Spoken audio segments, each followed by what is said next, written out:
Hello everyone, this is Gaurav and welcome to Omega academy. आज हम शुरू कर रहे हैं chapter 10 light reflection and refraction. तो सबसे पहले what is light. Light is the form of energy that enable us to see. तो लाइट जो है वो एक एनर्जी की फॉर्म है जिसके द्वारा हम ऑब्जेक्ट्स को देख पाते हैं। उसके बाद है प्रॉपर्टी ऑफ लाइट। तो सबसे पहली प्रॉपर्टी जो है, light is a electromagnetic wave. Means light के अंदर एक इलेक्ट्रिक फील्ड भी होता है और एक मैग्नेटिक फील्ड भी होता है। So does not require any medium to travel. तो इसको ट्रैवल करने के लिए किसी मीडियम की रिक्वायरमेंट नहीं होती। मीन्स ये वैक्यूम के अंदर भी पास आउट कर सकती है। नेक्स्ट है बेटा, light tends to travel in a straight line. तो लाइट जो है एक स्ट्रेट लाइन के अंदर ही जो है ट्रैवल करती है। मीन्स यदि हमारे पास एक जो है सिलेंड्रिकल पाइप है तो यहाँ से लाइट जो है वो एंटर करेगी और यहाँ से हम ऑब्जेक्ट को देख पाएंगे।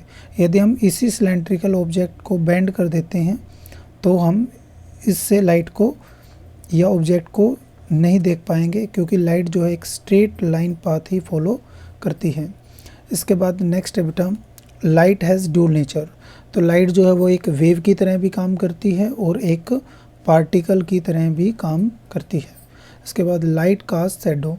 तो लाइट के द्वारा ही जो है परछाई वगैरह जो है बनाई जाती है। Next, speed of light is maximum in vacuum. या फिर हम वैक्यूम की बात करें या एयर की बात करें तो दोनों में जो स्पीड ऑफ लाइट हम लेते हैं दैट इज़ 3 × 10⁸ मीटर पर सेकेंड। नेक्स्ट बेटा, when light falls on the surface following में हैपन्स। तो या तो वहाँ पर जो है यदि किस सरफेस पर लाइट इंसिडेंट करती है तो वहाँ पर या तो रिफ्लेक्शन होता है या रिफ्रैक्शन होता है या एब्जॉर्प्शन होता है। तो इस अभी जो हम पढ़ेंगे सिर्फ और सिर्फ रिफ्लेक्शन के बारे में पढ़ेंगे और नेक्स्ट लेक्चर में हम पढ़ेंगे रिफ्रैक्शन के बारे में। तो सबसे पहले रिफ्लेक्शन। रिफ्लेक्शन क्या होता है? Reflection is nothing but the bouncing back of light when it strikes on the polish surface like mirror. यदि किसी मिरर पर लाइट इंसिडेंट होती है तो वो उसी मीडियम के अंदर क्या हो जाती है बेटा? बाउंस बैक हो जाती है। तो इसी प्रोसेस को या इसी फिनोमेना को हम क्या बोलते हैं? रिफ्लेक्शन। तो इसके बाद है बेटा लॉ ऑफ रिफ्लेक्शन। तो यदि हम बात करें तो ये हमारे पास क्या है? एक प्लेन मिरर है और इस मिरर के ऊपर जो लाइट इंसिडेंट हो रही है तो इस इंसिडेंट लाइट को हम जो है क्या बोलेंगे? Incident ray. और यहाँ से जो है ये क्या हो रही है बेटा? रिफ्लेक्ट। इसको हम बोलेंगे रिफ्लेक्टेड रे। तो एंगल ऑफ इंसिडेंट जो है वो किसके इक्वल होगा यहाँ पर? एंगल ऑफ रिफ्लेक्शन के। तो जो फर्स्ट लॉ है वो क्या है बेटा? एंगल ऑफ इंसिडेंट जो है, तो एंगल ऑफ इंसिडेंट या फिर एंगल ऑफ रिफ्लेक्शन, ये दोनों के दोनों एंगल हम किससे मेज़र करते हैं? नॉर्मल के साथ जो एंगल होता है उसी को हम यहाँ पर कंसिडर करते हैं। तो ये जो हमारे पास एंगल होगा ये क्या होगा? Angle of incident. इससे हम आई से नोट कर रहे हैं। और ये जो होगा हमारे पास एंगल ऑफ रिफ्लेक्शन, तो ये जो रिफ्लेक्टेड एंगल होगा इसको हम आर से नोट करते हैं। तो यहाँ पर जो एंगल आई होगा वो किसके इक्वल होगा बेटा? एंगल आर के इक्वल होगा। Next, the incident ray and the reflected ray and the normal at the point of incidence all lies in same plane. तो यहाँ पर जो है इंसिडेंट रे है, नॉर्मल जो है और रिफ्लेक्टेड रे, तीनों की तीनों जो है ये सेम प्लेन के अंदर क्या करेंगे बेटा? लाई करेगी। सेम प्लेन के अंदर ये लाई करेंगे। नेक्स्ट है बेटा इमेज। तो यदि हम इमेज की बात करें, इमेज क्या होती है बेटा? It is the point where at least 2 light rays actually meet और अपीयर टू मीट। तो उसे हम क्या बोलेंगे बेटा? इमेज। तो यहाँ पर 2 टाइप की हम इमेज पढ़ेंगे, एक होती है रियल इमेज और दूसरी होती है वर्चुअल इमेज। तो सबसे पहले हम बात करें रियल इमेज। रियल इमेज क्या होती है बेटा? यदि 2 लाइट एक्चुअल में कहीं पर मीट करती हैं तो वहाँ पर जो इमेज बनती है वो कैसी होती है? Real image. और यहाँ पर यदि लाइट जो है वो अपीयर टू मीट होती है या फिर इमेजिनरी लाइन जो है वो मीट करती हैं तो वो हमारी जो इमेज होती है वो कैसी होती है? Virtual image.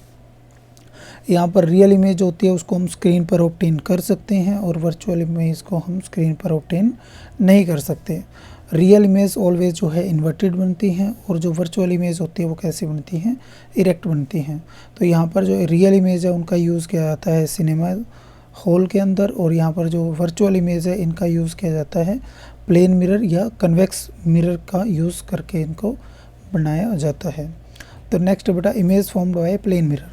तो ये हमारे पास क्या है बेटा? एक प्लेन मिरर है और ए बी जो है यहाँ पर ऑब्जेक्ट है। ए बी जो है वो क्या है यहाँ पर ऑब्जेक्ट है, और यहाँ पर जो है ए डैश बी डैश जो है ये ऑब्जेक्ट से जो है इमेज है। तो यहाँ पर जो विशेषता होंगी, करेक्टरिस्टिक्स होंगी, तो इसकी क्या क्या करेक्टरिस्टिक्स रहेंगी। तो पहली करेक्टरिस्टिक्स जो है वो है यहाँ पर जो इमेज बनेगी वो कैसी होगी बेटा, वर्चुअल एंड इरेक्ट होगी। तो यहाँ पर देखो बेटा ऑब्जेक्ट यदि हमारा ए ऑब्जेक्ट है तो इसकी इमेज जो है बेटा ए डैश ये भी कैसी होगी, इरेक्ट होगी। और कैसी होगी, वर्चुअल, क्योंकि यहाँ पर एक्चुअल में रे ऑफ लाइट मीट नहीं कर रही है। यहाँ से इंसिडेंटल रे आई और यहाँ से क्या होगी बेटा, रिफ्लेक्ट बैक। यहाँ से इंसिडेंट रे आई और यहाँ से क्या होगी, ये रिफ्लेक्ट। तो एक्चुअल में यहाँ पर कोई भी रे इंसिडेंट नहीं हुई, लेकिन यहाँ पर जो वर्चुअल लाइन है या वर्चुअल रे जो है वो आपस में क्या हुई है, इंटरसेक्ट। तो यहाँ पर जो इमेज बनेगी वो कैसी होगी, वर्चुअल होगी। नेक्स्ट जो है size of image is equal to size of object. तो दोनों का जो साइज़ है वो क्या रहेगा बेटा, सेम रहेगा। ऑब्जेक्ट और इमेज दोनों का साइज़ क्या होगा, सेम। इसके बाद है image is formed as far behind the mirror. यहाँ पर मीन्स यहाँ पर जो ऑब्जेक्ट का डिस्टेंस होगा और जो इमेज का डिस्टेंस होगा वो दोनों क्या होंगे, सेम होंगे। नेक्स्ट जो फोर्थ पॉइंट है यहाँ पर वो क्या है बेटा, लैटरल इन्वर्टेड। इसका क्या मतलब, यदि हम यहाँ पर एक लेटर लेते हैं ई, तो इसकी जो इमेज हमें मिलेगी वो कुछ इस टाइप की इमेज हमें मिलेगी, मतलब ये क्या होगी, लेटरली इन्वर्टेड होगी। तो ये जो चारों की चारों क्या होंगी बेटा, इसकी करेक्टरिस्टिक्स होंगी किसकी, एक प्लेन मिरर की। इसके बाद यदि हम बात करें बेटा स्फेरिकल मिरर। स्फेरिकल मिरर जो है वो दो टाइप के हम पढ़ते हैं, एक होता है कन्वेक्स मिरर और दूसरा होता है कनकेव मिरर। कन्वेक्स मिरर वो मिरर होते हैं जिसमें जो रिफ्लेक्टिंग सरफेस है वो क्या हो बेटा, कर्ड आउटवर्ड हो या बाहर की तरफ जो है कर्ड हो, या फिर कह सकते हैं जो कनकेव मिरर होंगे वो कैसे होंगे बेटा, जो कर्ड इनवर्ड हो या फिर अंदर की तरफ जो है कर्ड सरफेस हो जिसका रिफ्लेक्टिंग, उसको हम क्या बोलेंगे, कनकेव मिरर। तो यहाँ पर यदि हम कन्वेक्स की बात करें तो यहाँ पर जो रिफ्लेक्टिंग सरफेस होगा वो क्या होगा बेटा, कर्ड आउटवर्ड होगा। कन्वेक्स मिरर के अंदर ये कर्ड आउटवर्ड होगा और कनकेव मिरर के अंदर क्या होगा, ये इनवर्ड होगा। तो कनकेव मिरर कुछ इस टाइप का होगा और जो पीछे जो है इसकी ये क्या होगा बेटा, पॉलिश सरफेस होगा। और कन्वेक्स मिरर हमारे पास कुछ इस टाइप का होगा जिसमें पॉलिश जो है इनसाइड में होगी। तो इसी को हम डाइवर्जिंग मिरर भी बोलते हैं। मींस यहाँ पर जो लाइट आएगी उसको ये क्या करेगा, डाइवर्ज करेगा, मतलब इधर क्या कर देगा बेटा, डाइवर्ज कर देगा। और इसी कनकेव मिरर को हम क्या बोलते हैं, कन्वर्जिंग मिरर। मतलब यहाँ पर जो लाइट आएगी वो उसको क्या करेगा, एक पॉइंट पे जो है कन्वर्ज कर देगा, जो फोकस होता है। तो फोकस के ऊपर क्या कर देगा, लाइट को कन्वर्ज कर देगा। इसके बाद बेटा मिरर का जो है साइन कन्वेंशन। तो साइन कन्वेंशन से पहले हम कुछ बेसिक चीज़ें हैं वो यहाँ पर स्टडी करते हैं। तो सबसे पहला जो है यहाँ पर किसी भी मिरर में एक पोल होता है और सारे के सारे डिस्टेंस जो है वो पोल से ही मेज़र किए जाते हैं। यदि हम एक कार्टेशियन प्लेन की बात करें तो ये जो पोल होता है ये 0 0 पर क्या करता है बेटा, लाई करता है। तो ये जो एक्सिस होती है, जो पोल सेंटर फोकस से पास आउट होती है, इसको हम बोलते हैं प्रिंसिपल एक्सिस। इसके बाद जो पोल होगा बेटा वो क्या होता है बेटा, सेंटर ऑफ स्फेरिकल मिरर, उसे हम क्या बोलेंगे, पोल।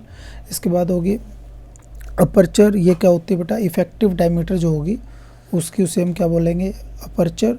इसके बाद सेंटर ऑफ कर्वेचर। एक्चुअल में जो स्फेरिकल मिरर होता है वो एक स्पीयर का पार्ट होता है और एक स्पीयर का क्या होगा बेटा, सेंटर, और जो सेंटर होगा उसी को क्या बोलेंगे, सेंटर ऑफ कर्वेचर। इसकी जो रेडियस होगी उसे हम क्या बोलेंगे, रेडियस ऑफ कर्वेचर। फोकस, अब यहाँ पर जो है बेटा दोनों के केस में यदि हम कन्वेक्स मिरर और कनकेव मिरर की बात करें तो दोनों के केस में प्रिंसिपल फोकस अलग अलग होते हैं। तो सबसे पहले हम बात करें यहाँ पर